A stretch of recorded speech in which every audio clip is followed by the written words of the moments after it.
Sir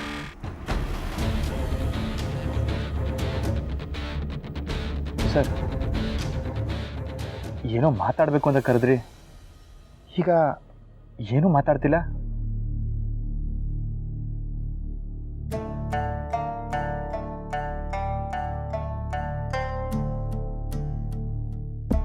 ಏನು ವಿಷಯ sir?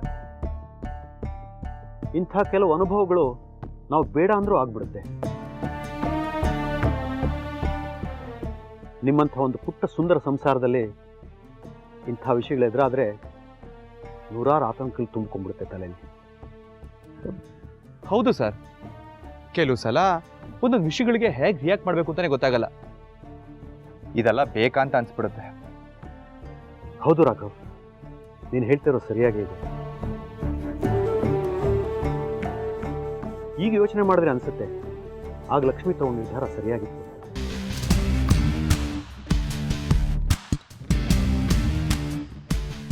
ಎಲ್ಲದಕ್ಕಿಂತ ಮುಖ್ಯ ನೆಮ್ಮದಿ ಅಲ್ವಾ? ಅದೊಂದು ನಿರ್ಧಾರ ಮಾಡೋದು ಅಷ್ಟೇ ಸರ್.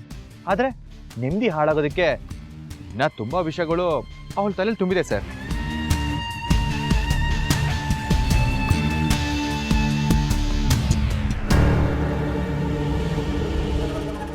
ಎಲೆಕ್ಷನ್ಗೇನೋ ನಿಂತ್ಕೊಳ್ಳೋದು ಬೇಡ ಅಂತ ಹೇಳಿದ್ಲು.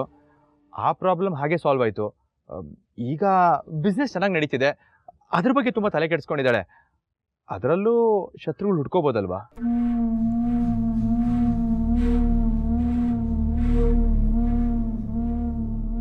ಇವಾಗ ಯಾಕೆ ಸರ್ ಬೇಕಿತ್ತು ಉಪ್ಪಿನಕಾಯಿ ಬಿಸ್ನೆಸ್ಸು? ಆಗ ಅಂದರೆ ನಾನೇನು ಕೆಲಸ ಮಾಡ್ತಿರ್ಲಿಲ್ಲ, ಅದಕ್ಕೆ ಆ ಬಿಸ್ನೆಸ್ ಸ್ಟಾರ್ಟ್ ಮಾಡಿದ್ಲು. ಫಾರ್ಚುನೇಟ್ಲಿ ಆ ಬಿಸ್ನೆಸ್ ಚೆನ್ನಾಗಿ ಓಡ್ತು. ಹಾಗಂತ ಅದನ್ನೇ ಇಟ್ಕೊಂಡು ಕೂತ್ರೆ ಹೇಗೆ ಸರ್? ನಾನು ಯಾಕೆ ಇದನ್ನೆಲ್ಲ ಹೇಳ್ತಿದ್ದೀನಿ ಅಂದರೆ, ಸುಮ್ಮನೆ ಅವಳು ತಲೆ ಕೆಡಿಸ್ಕೊಂಡು ಯಾಕೆ ಇಷ್ಟೊಂದು ಕಷ್ಟಪಡಬೇಕು ಅಂತ.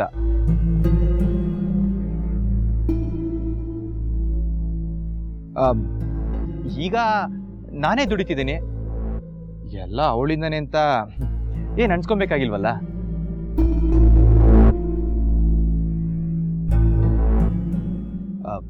ಇನ್ಮುಂದೆ ಆದರೂ ಯಾವ ಕೆಲಸನೂ ಮಾಡದೆ ಸುಮ್ಮನಿರ್ಬೋದಲ್ವಾ?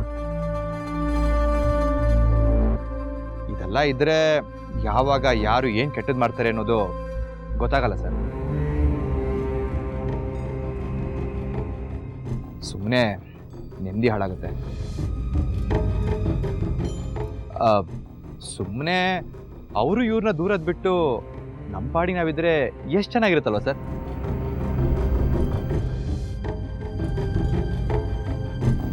ಸರಿ ಸರ್, ನಾನಿನ್ನು ಬರ್ತೀನಿ.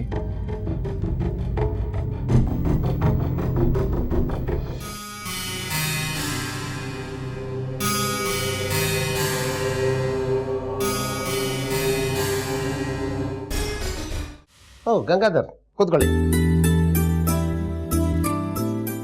ಮೊನ್ನೆ ಸೆಮಿನಾರಲ್ಲಿ ಟೈಅಪ್ ಆಗಿದ ಯಾವುದೋ ಬ್ರ್ಯಾಂಡ್ ಬಗ್ಗೆ ಡೀಟೇಲ್ಸ್ ಕೊಡ್ತೀನಿ ಅಂತ ಹೇಳಿದ್ರಿ, ರೆಡಿ ಇದೆಯಾ? ಹೌದು ಸರ್, ರೆಡಿ ಇದೆ. ಹೊಸ ಬ್ರ್ಯಾಂಡ್ ಸರ್, ಸದ್ಯದ ಮಾರ್ಕೆಟಲ್ಲಿ ಒಳ್ಳೆ ಹೆಸರಿದೆ. ಕಡಿಮೆ ಪ್ರಮೋಷನಲ್ಲಿ ತುಂಬ ಬೇಗ ಬೆಳೆದಂಥ ಪ್ರಾಡಕ್ಟ್ ಸರ್. ಹಾಂ, ಗುಡ್. ಏನು ಹೆಸರು? ಶ್ರೀ ಸಾಯಿ ಸಂಕಲ್ಪ ಬ್ರ್ಯಾಂಡ್ ಸರ್. ಅದರಲ್ಲಿ ಆ ಬ್ರ್ಯಾಂಡ್ನ ಮಾರ್ಕೆಟಿಂಗ್ ಗ್ರಾಫ್ ಇದೆ. Good, very impressive. ಮಾಡಿದ್ರೆ ಇಂಥ ಕಂಪ್ನಿ ಜೊತೆ ಬಿಸ್ನೆಸ್ ಮಾಡಬೇಕು. ಹೌದು ಸರ್, ಅವ್ರ ಓನರ್ ಹೆಸರು ಲಕ್ಷ್ಮಿ ಅಂತ, ತುಂಬ ಶ್ರದ್ಧೆ ದಿಟ್ಟನ ಇರೋ ಹೆಣ್ಮಗಳು.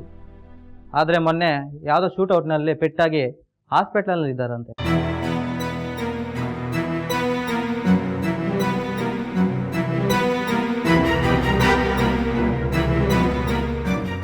ಶೂಟೌಟಾ?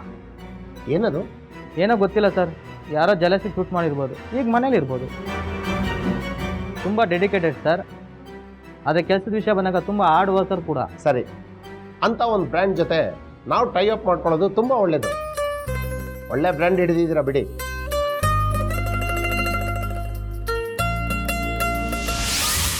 ಸರ್ ಇದ್ದಾರೆ ಸರ್, ನಿಂತ್ಕೊಳ್ಳಿ ಸರ್. ಯಾಕ್ರಿ ನಿಲ್ಬೇಕು?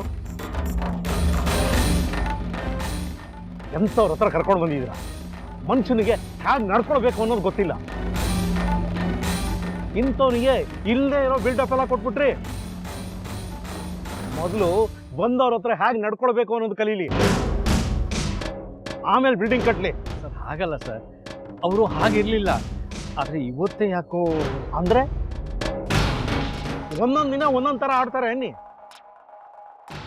ಸದ್ಯ ಇವತ್ತೇ ಇವನ ಬುದ್ಧಿ ಗೊತ್ತಾಗೋಯ್ತು. ಕೆಲಸ ಒಪ್ಕೊಂಡು ಕಮಿಟ್ ಆಗಿ ಹೋಗ್ಬಿಟ್ಟಿದ್ರೆ ನಾವು ಎಲ್ಲಿಗೂ ಹೋಗ್ಬೇಕಾಗಿತ್ತು.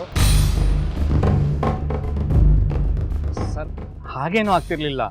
ಆದರೆ ಇವತ್ತೇ ಇವರು ರೀ, ಕೈ ಗುಣ ಚೆನ್ನಾಗಿರೋದಲ್ಲ ರೀ ಮುಖ್ಯ, ಮೊದಲು ಗುಣ ಚೆನ್ನಾಗಿರ್ಬೇಕ್ರಿ. ಅದು ಮುಖ್ಯ. ಅದೇ ಇಲ್ದಿದ್ರೆ ಕೈ ಗುಣ ಕಟ್ಕೊಂಡು ಏನ್ರಿ ಮಾಡ್ತೀರಾ? ನನ್ನನ್ನು ಕರ್ಕೊಂಡು ಹೋದಾಗೆ ಇನ್ಯಾರನ್ನ ಕರ್ಕೊಂಡು ಹೋಗಬೇಡಿ. ನಿಮ್ಮ ಮಾನನೂ ಹೋಗುತ್ತೆ, ನಮ್ದು ಕೂಡ ಹೋಗುತ್ತೆ. ದೊಡ್ಡ ನಮಸ್ಕಾರ. ವ್ಯವಹಾರ ಜ್ಞಾನ ಇಲ್ಲದೆ ಇರೋರ್ನ ಕರ್ಕೊಂಡು ಹೋಗ್ಬಿಟ್ಟು ನನ್ನ ಟೈಮ್ ಎಲ್ಲ ವೇಸ್ಟ್ ಮಾಡ್ತೀರಲ್ರಿ. ಬರ್ತೀನಿ ನಾನು.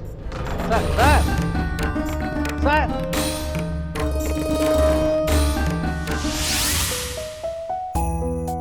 ಅತ್ಯಮ್ಮ, ವ್ಯವಹಾರ ಜ್ಞಾನ ಅಂದರೆ ನಮ್ಮ ಲಕ್ಷ್ಮಮ್ಮಂದು. ಹೇಗಿದ್ದಿದ್ದು ಬಿಸ್ನೆಸ್ನ ಯಾವ ಹಂತಕ್ಕೆ ತಂದ್ಬಿಟ್ರು. ಮೊನ್ನೆ ಸೆಮಿನಾರ್ಗೆ ಹೋಗಿದ್ವಲ್ಲ, ಅಲ್ಲಿ ಎಲ್ಲರೂ ನಮ್ಮ ಲಕ್ಷ್ಮಮ್ಮನ್ನ ಹೊಗಳಿದ್ದು.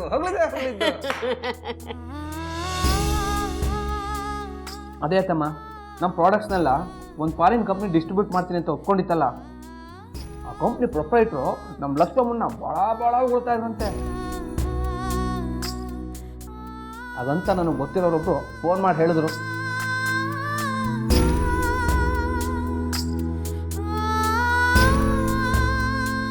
ಹೌದಾ?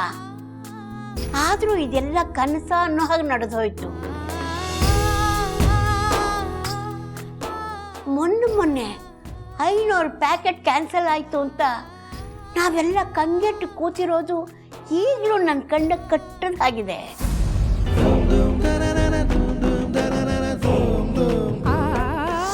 ಈ ಆರ್ಡರ್ನ ಅವರು ಕ್ಯಾನ್ಸಲ್ ಮಾಡಿರಬೇಕು. ನೀವು ಹೀಗೆ ಹೇಳಿದ್ರೆ ನಾನು ಮುಳುಗೋಗ್ತೀನಿ ಮೇಡಮ್. ನಾನೇನು ಮಾಡೋಕ್ಕಾಗತ್ತೆ ಲಕ್ಷ್ಮಿ?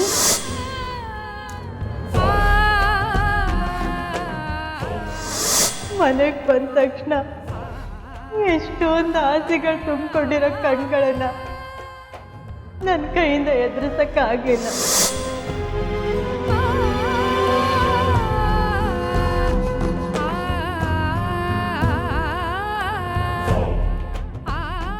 ಅಮ್ಮ,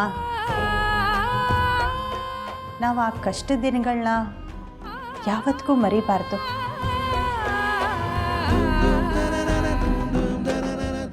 ಆಗಲೇ ಅಹಂಕಾರ ಅನ್ನೋದು ನಮ್ಮ ಹತ್ರಕ್ಕೂ ಸುಳಿಯಲ್ಲ.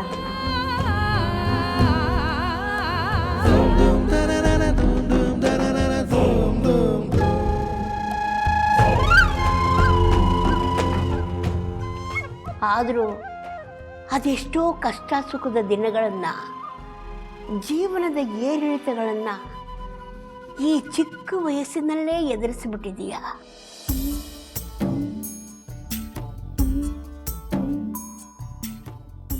ಏನೇ ಆಗಲಿ ಲಕ್ಷ್ಮಮ್ಮ, ಈ ಕಂಪ್ನಿನ ಬೆಳೆಸಿದ ರೀತಿ ಆಶ್ಚರ್ಯ ಅನಿಸುತ್ತೆ. ಅಯ್ಯೋ ಲಕ್ಷ್ಮಮ್ಮ, ನಾನು ಹೊಗಳೋದು ಕೇಳ್ತಿಲ್ಲ, ನಿಜವಾಗ್ಲೂ ನನಗೆ ಹೆಮ್ಮೆ ಅನಿಸುತ್ತೆ. ನಾನು ಯಾವತ್ತೂ ಅಂದ್ಕೊಂಡಿರಲಿಲ್ಲ ಇಂಥ ಒಂದು ಬದಲಾವಣೆ ನಿನ್ನಲ್ಲಾಗುತ್ತೆ ಅಂತ. ಇಂಥ ಚಿಕ್ಕ ತಾತ್ಸಾರಗಳಿಂದನೇ ನೀನು ನನ್ನನ್ನು ದೂರ ಮಾಡ್ತಿದ್ದೆ ಲಕ್ಷ್ಮಿ. ಸಾಕು, ನನಗಿದೊಂದೆಳೆ ಸಾಕು. ಈಗಷ್ಟೇ ಮೊಳಕೆ ಹೊಡೆದಿರೋ ನಿಮ್ಮ ಜಗಳನ ನನ್ನ ಬುದ್ಧಿವಂತಿಕೆಯನ್ನು ನೀರು ಹಾಕಿ ಅದನ್ನು ದೊಡ್ಡದಾಗಿ ಬೆಳೆಸೋದು ಹೇಗೆ ಅನ್ನೋದು ನನಗೆ ಚೆನ್ನಾಗಿ ಗೊತ್ತಿದೆ.